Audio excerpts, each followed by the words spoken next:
loon dhibba afurii fi 97 gaalaa fi loon iddoo harreedhaa fi waan gandi san qabu guututti bakkatti irraa haasan. Nama fixuudhaaf qabeenya Oromoo saamuun ummata Oromoo dachirraa buqqaasuun irra turee jira.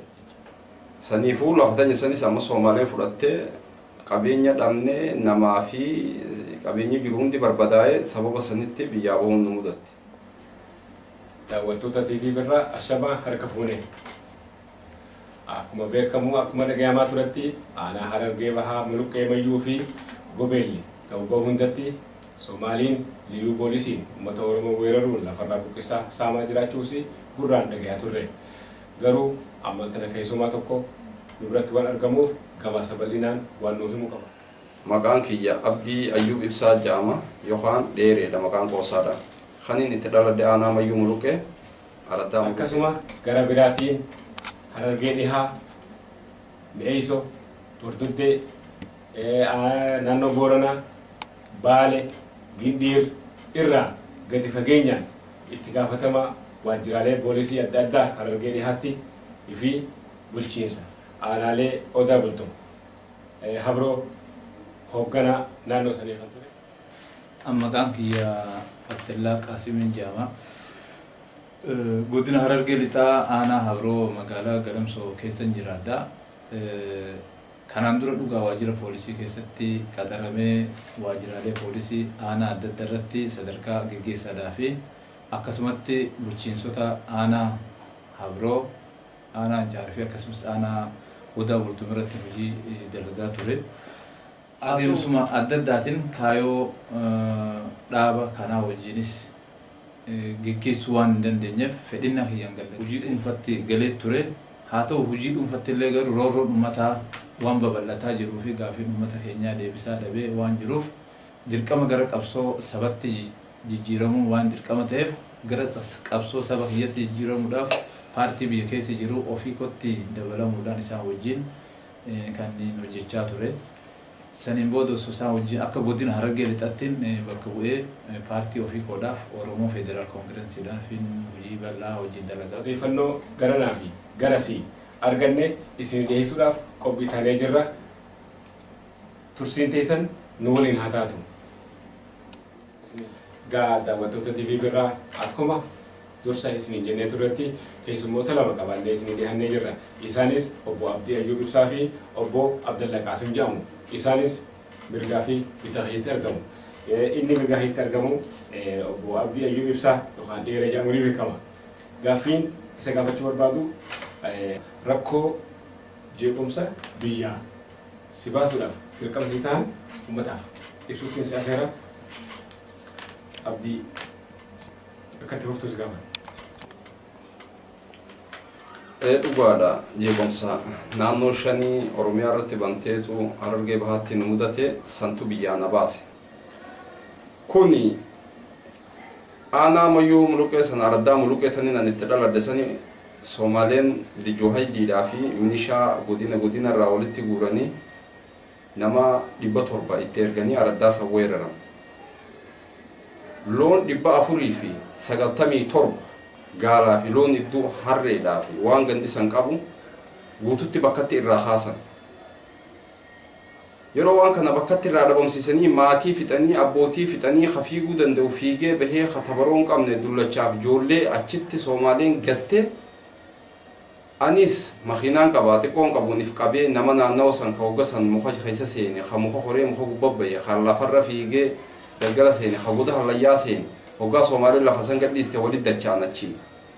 Nama kanaan makiinaadhaan fuudhee bishaan fidee fi nyaata fidee fi dhufee laalee asii fuudhee gara magaalaa aanaatti geesse. Magaalaa aanaa magaalaa Huusee.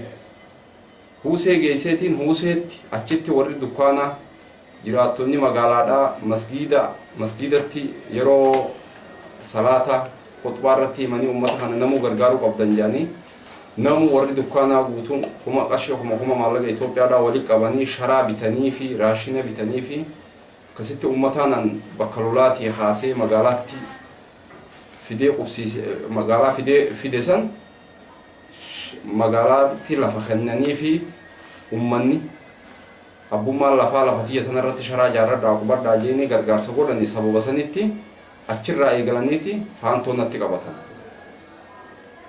araddaa muluqeeti jechuudha.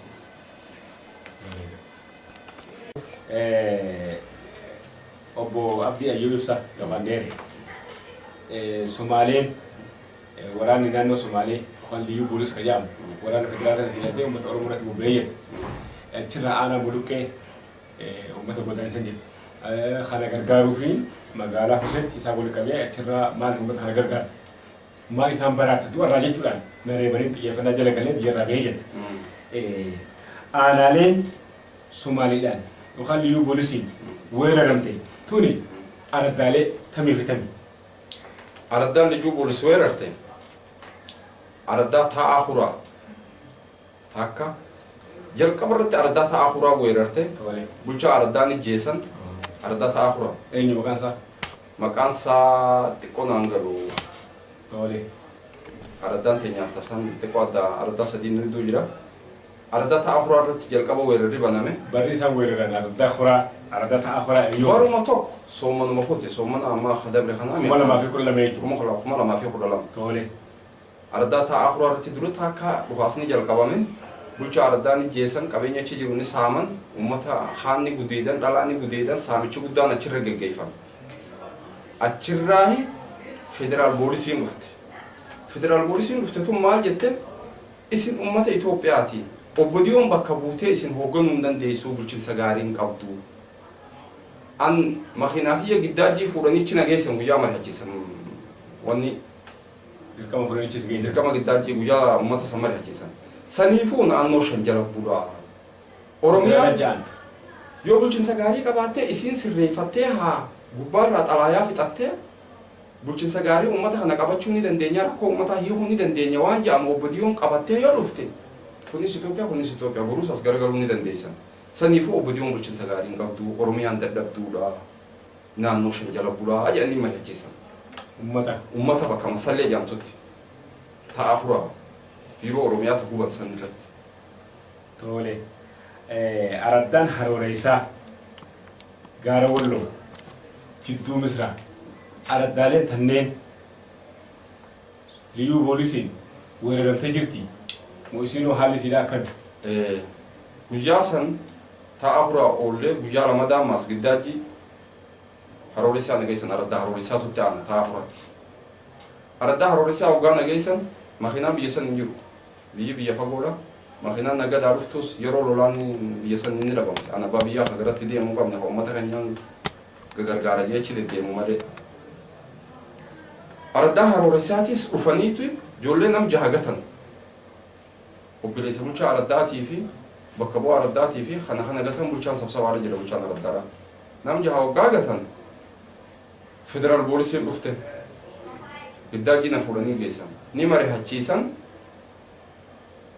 ni amansiisan lijoo hayliin uummata amma booda naman qabadhaa bulchaa akkatti bulchitan isinitti himnu diinni wanni ka onaa abaa'oo jedhanii wanni diinni biraa warri ka khawaarijaa maarree warri islaamaa kan hunda eeguu qabdan biyya eegaa jedhaniitiin saa'uma dura fixanii araddaa Gaara Walloo nu dabarsan.